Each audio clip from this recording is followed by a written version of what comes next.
La parole est toujours liée à la croix.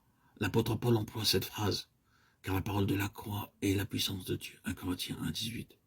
C'est la puissance de Dieu. C'est la sagesse de Dieu. Nous savons que le mot utilisé est le logos de la croix. Le logos est la combinaison d'une pensée, d'une expression de manière personnelle. C'est la parole dans une personne liée à la croix. C'est la raison pour laquelle c'est écrit de cette façon, par le même Saint-Esprit, qui est l'esprit de connaissance et de compréhension dans le livre de l'Apocalypse. Et il était revêtu d'un vêtement teint de sang. Son nom est la parole de Dieu, Apocalypse 19, 13. Vous constatez les deux choses, le vêtement teint de sang et son nom, la parole de Dieu. Puis, vous regardez dans la lettre aux Hébreux et vous vous souviendrez que dans le chapitre 9, au verset 19, vous avez ces mots. Moïse prit le sang des veaux et des boucs avec de l'eau, de la laine écarlate et de l'hysope, et il fit l'aspersion sur le livre lui-même et sur tout le peuple. Il y a la parole, le sang. C'est la croix qui donne à la parole la puissance agissante. La croix du Seigneur Jésus est une chose terriblement efficace. La croix du Seigneur Jésus, dans sa valeur spirituelle, brisera tout ce qui se dresse dans le chemin de Dieu et défrichera le terrain de l'ancienne création. Elle détruira la puissance de l'ennemi et ses œuvres. La croix est une chose terrible pour briser, détruire, abattre. La croix sur le côté de la résurrection ne connaît aucune limite pour donner de la puissance. Et qu'elle est envers nous qui croyons l'infinie grandeur de sa puissance se manifestant avec efficacité par la vertu de sa force. Il l'a déployée en Christ, en le ressuscitant des morts. Éphésiens 1, 19, 20. La croix, c'est de deux côtés, celui qui brise et celui qui relève. Et c'est dans la puissance de la croix du Seigneur Jésus que la parole de Dieu trouve son efficacité. Il devient la parole de la croix, le vêtement teint de sang et le vêtement de celui qui est la parole de Dieu. Et en tant que parole de Dieu, il obtient sa puissance par le moyen de la croix. Christ crucifié est la puissance de Dieu. Quand la croix a sa place dans nos vies, la parole de Dieu est énormément puissante. Un prédicateur non crucifié est un prédicateur inefficace et stérile. Le mystère de la parole de Dieu de la part d'une personne qui n'est pas un ministre ou un vase crucifié est impuissant, infructueux, stérile.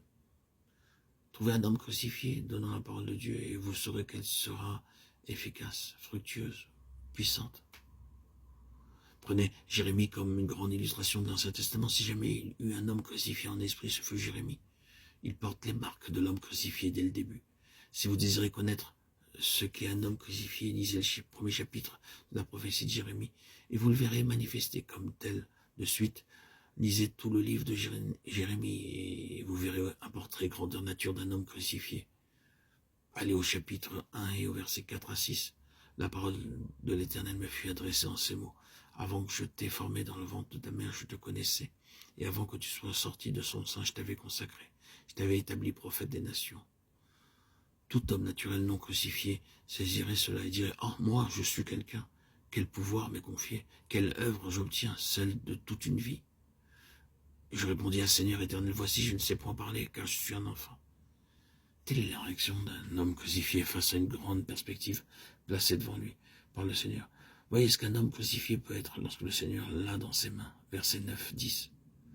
Voici, je mets mes paroles dans ta bouche. Regarde, je t'établis aujourd'hui sur les nations et sur le royaume pour que tu arraches et que tu abattes, pour que tu ruines et que tu détruises, pour que tu bâtisses et que tu plantes. Il y a là la croix dans la parole d'un homme crucifié. Mes paroles dans ta bouche, détruisant, ruinant, arrachant, abattant. C'est la puissance de la croix. Et le Seigneur fait cela à l'égard de nous-mêmes.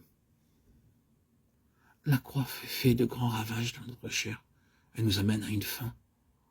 Mais il y a un autre côté à la croix, et c'est celui de bâtir et de planter. C'est l'œuvre de la croix en résurrection. Ainsi, nous avons la parole dans la bouche d'un homme crucifié. Elle est en réalité la parole de la croix.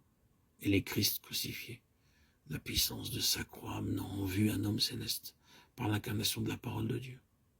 La croix se débarrasse de cet autre homme qui paraît tellement important qu'il doit se résumer dans l'antichrist, le surhomme qui s'assiera dans le temple même de Dieu, disant qu'il est Dieu. Un personnage important de cette ancienne création maudite, tellement enflé d'orgueil qu'il s'arroge la place même de Dieu. La croix le chasse et amène en vue l'homme de Dieu, qui est plus grand que lui. Christ se trouve en face de l'Antichrist, et il n'y a aucune comparaison. La croix introduit cet homme en mettant l'autre dehors. La croix fait échouer tout ce qui est en nous, de cet autre homme, et ainsi fait de la place pour la révélation de l'homme céleste, à la fois personnellement et corporativement, et nous accorde un ministère qui est le résultat de l'œuvre de sa parole en nous. C'est un ministère qui est une œuvre, non pas un ministère fait de déclaration. C'est la raison pour laquelle nous avons souligné les paroles de Jean 14, les paroles que je vous dis, je ne les dis pas de moi-même, et le Père qui demeure en moi, c'est lui qui fait les œuvres. Le Père qui habitait en lui faisait ses œuvres, les paroles qu'il prononce. Il ne les prononce pas de lui-même, elles sortent des œuvres du Père. Ainsi, ce n'est pas une question de vérité, d'enseignement, de mots, d'idées, c'est un ministère, mis en évidence peut-être par des mots, mais par des mots que l'Esprit enseigne. Un ministère résultant de paroles intérieures, des œuvres de l'Esprit dans la personne. Frères et sœurs en Christ, bien-aimés, chers amis auditeurs, auditrices, que le Seigneur nous conduise davantage en cela. Amen, alléluia. Gloire à Dieu au plus haut des cieux, et paix sur la terre aux hommes qui l'aiment. À toi, Seigneur, tout honneur et toute gloire pour les siècles des siècles.